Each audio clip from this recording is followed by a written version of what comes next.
প্রত্যেক মানুষের আল্লাহ তাআলা তার রুহু তার দেহ থেকে দুইবার আলাদা করে, একবার চূড়ান্ত ভাবে মালাকুল মউত আজরাইল দিয়া, আর দ্বিতীয় খোদার কসম আল্লাহ বলছে প্রত্যেকবার বান্দা যখন ঘুমায় আল্লাহ তার রুহুটা তার দেহ থেকে আলাদা করে নেয়।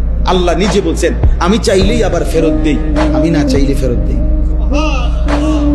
আল্লাহু ইয়াতাওয়াফাল আনফুসা হিনা মাউতিহা ওয়াল্লাতী লাম তামুত ফী মানামিহা ফায়ুমসিকুল্লাতী কাদা আলাইহাল মাউত ওয়া ইউরসিলুল উখরা ইলা আজালিন মুসাম্মা। এরপরে আল্লাহ কি সুন্দর করে বলছে, তবে শুনো বান্দা, প্রতিবার যদিও আমি রুহুটা ফেরত দেই ঘুম থেকে জাগবার সময়, কিন্তু এইটাও ইলা আজালিম মুসাম্মা, একটি নির্দিষ্ট সময় পর্যন্তই ফেরত দিচ্ছি।